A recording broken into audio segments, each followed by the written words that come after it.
Hey, I wanted to quickly just record this video to talk about some of the rumored specs from the Canon EOS C50. That news is going to drop on September 9th. And there's been some leaks and some rumors that have come out in the last few days that just get me a little bit excited as someone who loves cameras. And so I thought maybe you guys would like to hear about it too. So let me just throw up the Canon rumors webpage here real fast. And we're going to talk through some of the specs that they are thinking are going to be in this new camera. And this is exciting for me because I actually use Canon. I have a Canon R5 that I shoot with primarily, and a lot of L series lenses and other lenses that I enjoy using. And Canon has always been a little bit slow or late to the game when it comes to like the video features on things. So I'm excited to see this camera. It's probably going to be around the $4,000 range.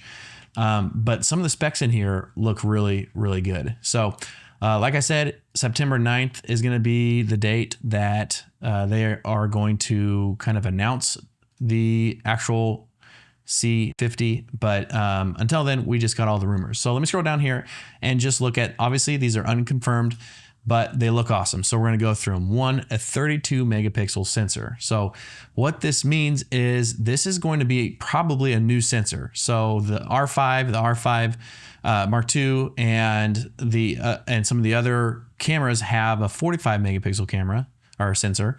And then the other cameras that they have don't have a 32 megapixel. So this looks like it's going to be a new sensor, which means it's probably going to have more dynamic range, which is really exciting. It's going to have 6K recording. Most likely you're going to use that in 6K downsampled to 4K, but it's going to be really sharp looking images. 4K 120p. It's rumored that's going to come with a crop. So hopefully that is going to be a crop that's small, maybe a 1.1 crop or something like that, not the crop that we've seen before where it's like a 1.6 or 1.7 crop. Hopefully it's a pretty minor crop on the 4K 120. Triple base ISO. So this is huge because this is what they have put into the cinema line of the Canon cameras. And so with this, that means there are 3 different base ISOs. So you've heard about dual gain ISOs. Some of the Blackmagic cameras have them, and you've seen that in the Sony cameras, cinema line. So having 3 base ISOs, which just means there's 3 levels on the ISO, on the sensor that you get the cleanest image and the most dynamic range. The higher that goes, it goes down a little bit, but comparably, it's pretty amazing. So having 3 base ISOs is huge. That's awesome.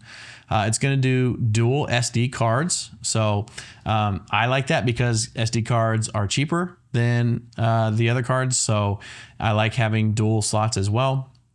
This is crazy. I love OpenGate. If you don't know what OpenGate is, it's basically you're using the whole sensor to record video. So, and cameras nowadays, or most of them, other than like Panasonic and some other ones, they crop the top and the bottom off of your sensor because they're usually 4x3 sensors, and to make the 16:9 ratio video. Well, this will give you the full sensor size in video, and you can crop it vertically, so you can do vertical shots in it, or you can do the 16:9 or whatever else you want to do. But also this opens up, which is what I like, this opens up using anamorphic lenses on your OpenGate 4x3 sensor. So now you can buy and get some, really wide anamorphic lenses. Instead of doing like a 1.33, you can do an actual like 2.0 or a 1.8 times anamorphic lens, which will just look great on a sensor like that or on an output like that. Then they have claimed 15 plus stops dynamic range. That is a step up. That'll be good. Obviously with the plus here, it's probably just over 15 stops. It's not like 15 and a half or almost 16 or anything like that. It's going to be right around 15 dynamic range, which is great. You want to have that. And the big thing right here for me is C-Log 2. Being able to have C-Log 2 is a huge deal. Now the R5 Mark II, not this one, but the one that's newer from last year, does have the capability of using C-Log 2, and it just gives you the most dynamic range and information you can get from log footage on Canon. So seeing that in this camera is exciting. So I just wanted to jump in and show you what some of the rumors are because I'm pretty excited for this camera. Probably not going to get it because I don't have $4 grand just laying around to buy something. But if you're interested in a camera and you're looking for a really high-end, high-quality video camera or cinema camera or anything, that is what you're going to want to look at.